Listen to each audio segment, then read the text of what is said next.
Hey, how's it going, people? Welcome back to the channel. And Arsenal strikers. Obviously, it's been a big, massive talking point this season, given the expected goals for Gyökeres and then him not scoring enough goals. Let's just put it that way. Jesus just coming back, Havertz being out since the start of the season, even before that. There have been lots of talks that who's gonna bag Arsenal lots of goals. The thing is, Arteta already knows, and he has been very open about this, the fact that he doesn't care that he doesn't have a 30 plus goal striker. He doesn't mind that, let's just say he has 3 strikers and they share goals around, and let's just say you have 30 goal striker, then you have a backup striker who scores, let's just say 7 goals, 37 goals overall. You divide that by 3 and you get 12.3 goals on average on each goal scored. Arteta doesn't mind that. Then you include some wing plays, some midfielders, obviously defenders with Arsenal, and you have yourself the amount of goals you score at the end of the season. Arteta doesn't mind that. The thing is, though, yesterday, according to Izan Khan, he has from Daily Mail, right? He has made a statement, and it is a bit concerning. I'm not gonna lie. For me personally, it is a bit concerning, because obviously Arsenal have at the moment up top Victor Gyökeres, a guy who pretty much feels like he almost never gets injured. Genuinely, yes, he got injured against Burnley. But if you look at his injury history, I'm looking right now, I won't show you the screen, but I'm gonna tell you, right? Overall, he doesn't miss a lot of games. Yes, he had a surgery during the summer and everything back in the day and all this stuff, but overall, if you think about it, he hasn't missed a lot. He missed like 3 to 5 games overall for Sporting. He has missed only 4 for Arsenal, which seems quite a small amount if you think about it, because, well, he got injured before the international break, which obviously helped Arsenal in that regard, where he doesn't miss too many games. The biggest controversy, not the controversy, talking point about Gyökeres is the fact that he's in the only out-and-out 9. He's starring almost every single game he is with the team, and he's not scoring enough. That has been the talking point. The thing is, if we look at the other 2 strikers we have for now, we talk about Gabriel Jesus and Kai Havertz.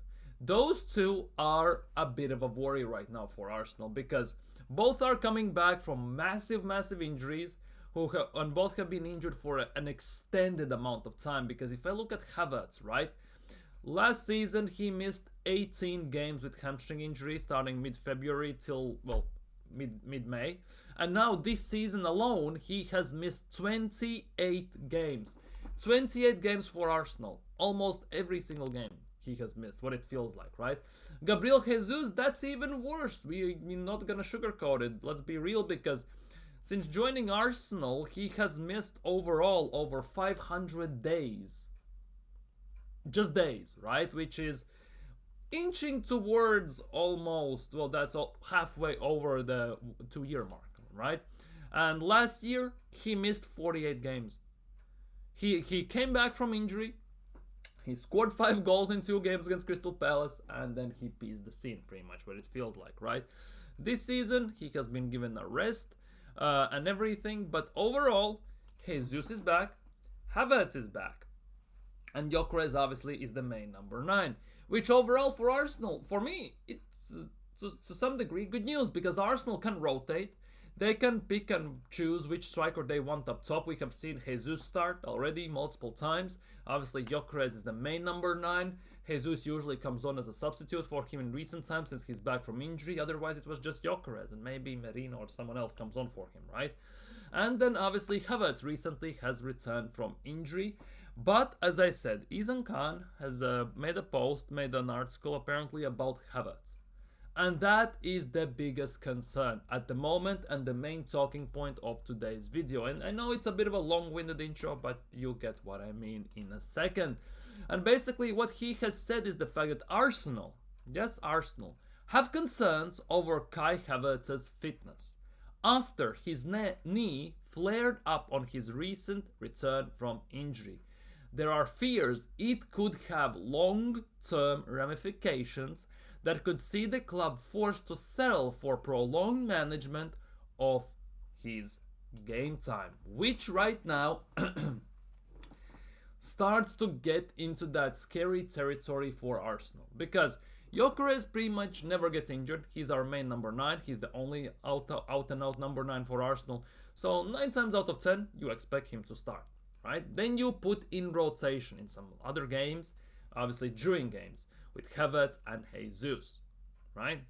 Jesus has just come back, and we all know Jesus' injury history, and we have every single Arsenal fan have massive concerns over that.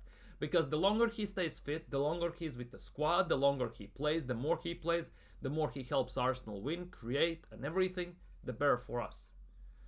Unfortunately now, Havertz also, he hasn't had the greatest injury history, right? Let's just put it that way.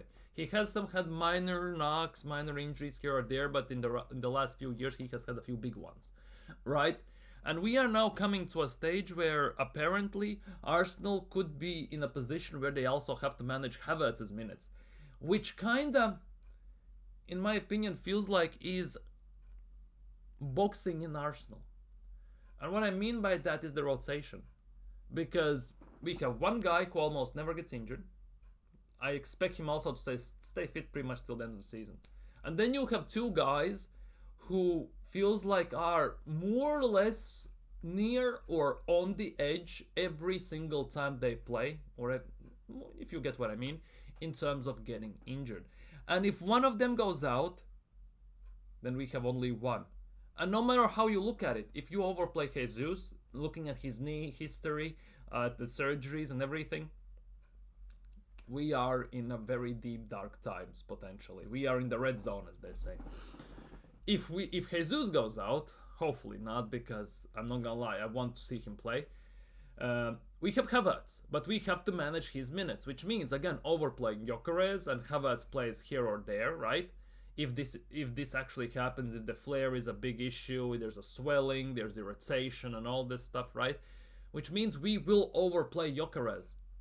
And the fact that we're gonna overplay Gyökeres again could lead to the fact that Gyökeres gets injured.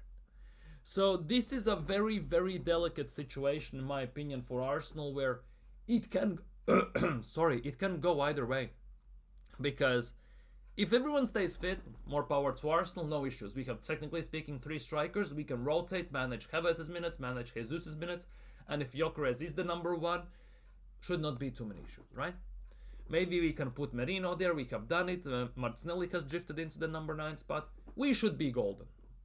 However, if it starts to get to these injuries, hamstring, knee, I don't know, muscular and all this stuff, that thigh injury that could go wrong, we have 2 injury-prone players that are fighting with a guy who almost never gets injured.